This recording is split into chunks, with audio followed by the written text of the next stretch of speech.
The final Australian-built Toyota Aurion large car rolled down the automaker's Altona production line last week ahead of the full closure of the Victorian facility, which also builds a Camry, next month.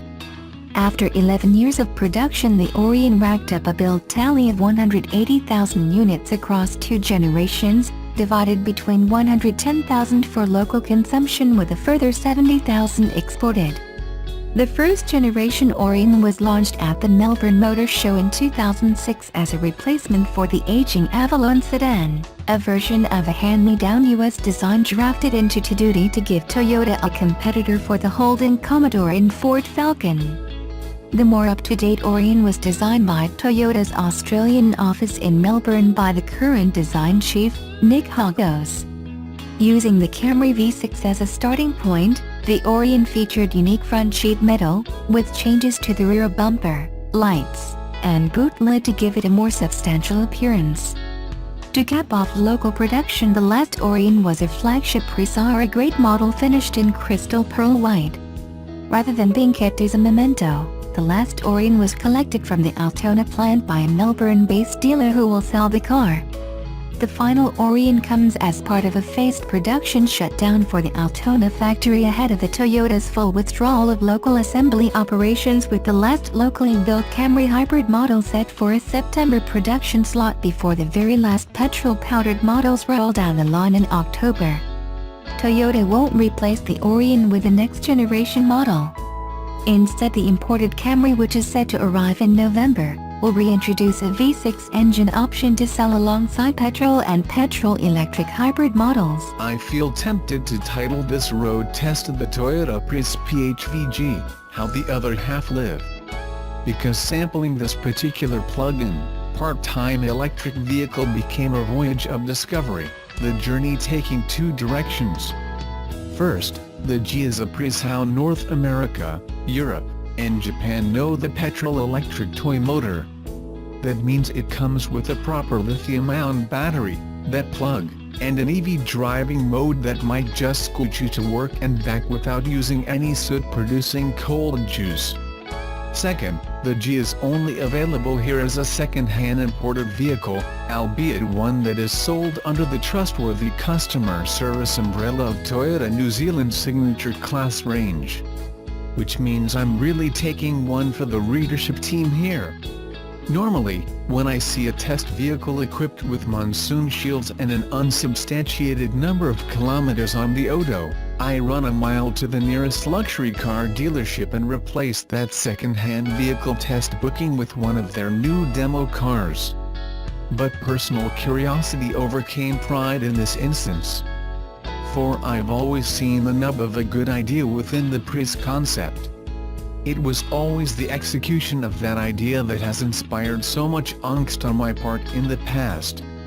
For example, why did Toyota make the hybrid look so different to the other cars in the showroom?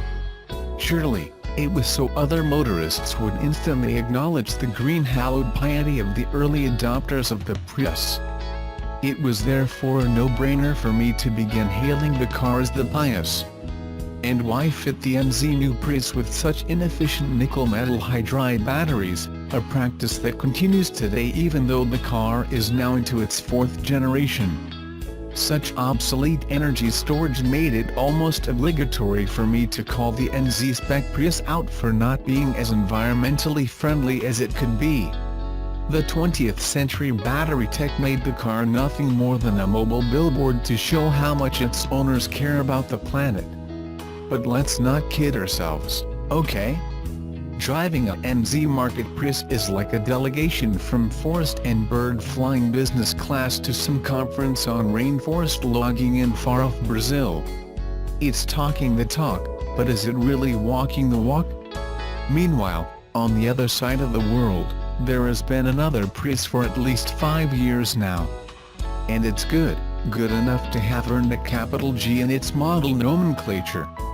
Like the latest NZ model, the G has proper fully independent suspension, and the highly rigid platform provides sturdy foundations for its steering and bump compliance. It also still looks like something that aliens would arrive on Earth in. But there are crucial differences in equipment fit out, battery spec, and the fuel-saving thing that you can do with it when you get it home. For it comes with said plug, and connecting it to the house supply for a couple of hours will allow you drive a claimed 26 kilometers over the following day without emitting any toxic hydrocarbons. Admittedly, I only got to drive 18 kilometers between recharges in the EV mode because of the steep hill I live on, but this is definitely something that adds a little righteousness to balance the usual piety of driving a Prius. It's the lithium-ion battery of the G that enables it to be plugged in at times when it's not in use and stock up on more energy to drive emission-free. Nickel metal hydride batteries have a memory effect that would make this practice impractical. You probably remember the days when it was best to let the battery of your mobile phone completely run down before recharging it. That's because the NiMH battery inside it would only accept a partial recharge if there was a residual amount of energy still inside it.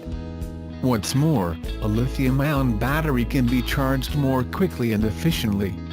These are two reasons that it's worth investing in the shares of lithium mining companies at present. It's rapidly becoming one of the most desired elements on the periodic table as our electrically driven future comes further into view. There is a lot more driver engagement when driving a plug-in Prius rather than its cordless NZ-spec cousin. That's because the former introduces a competitive element when you experiment with how far you can drive it without using any petrol. Momentum becomes as precious as that flaky white metallic element in the battery. The EV mode of the G can be instantly swapped for the hybrid mode, and it's the better mode for highway speeds, reserving power in the EV setting to handle urban applications. Used thus, it is probably possible to drive the G for more than a month without any need to refuel it with petrol.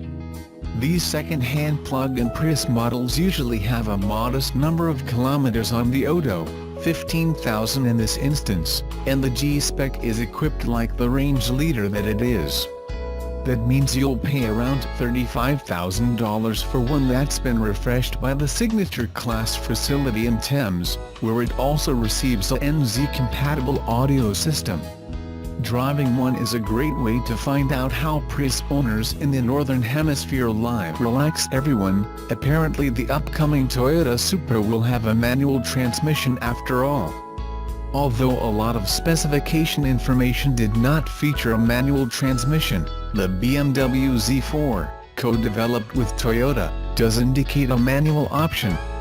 In addition, a member of IH8MUD.com forum spoke with a Toyota official and they confirmed the rumored manual transmission. However, said Toyota official also informed forum members that the upcoming Supra will not have a BMW inline-six, rather a turbocharged V6, possibly 3.5 liters. This was a rumor floating around for a while, and although it intrigued many, it has been proven incorrect. The co-developed engine will reportedly push over 400 horsepower, plenty of ponies to get the small coupe going.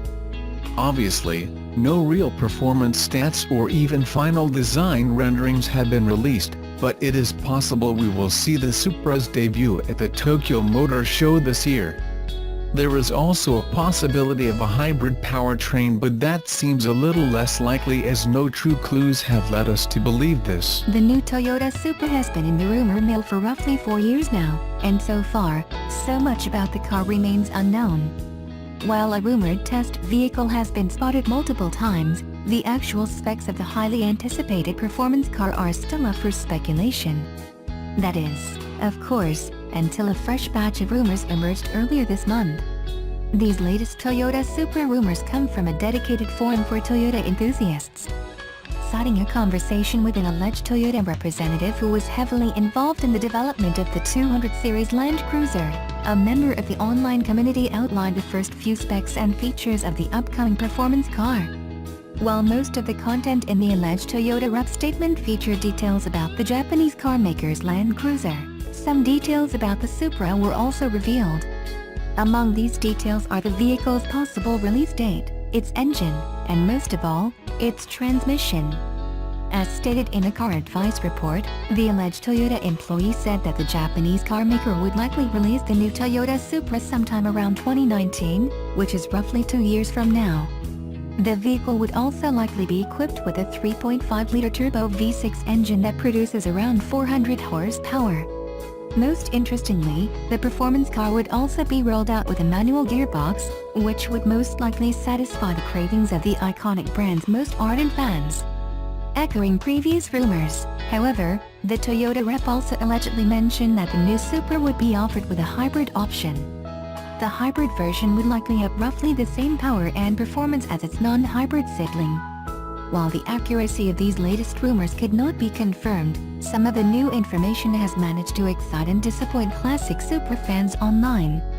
Many, for one, welcome the addition of a manual gearbox for the upcoming performance car, since the configuration would give drivers more control over their driving. With a manual transmission, the new Toyota Supra would likely tickle the nostalgia of the brand's supporters. However, several aspects of the new rumors did not sit well with fans. Some, for one, believe that the new Toyota Supra would likely be better off with an inline-6 engine instead of a V6.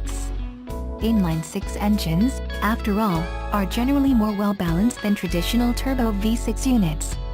If these new rumors do turn out to be true, it would only be a matter of time before the Supra brand resurrects itself as one of the most respected names in the automotive industry.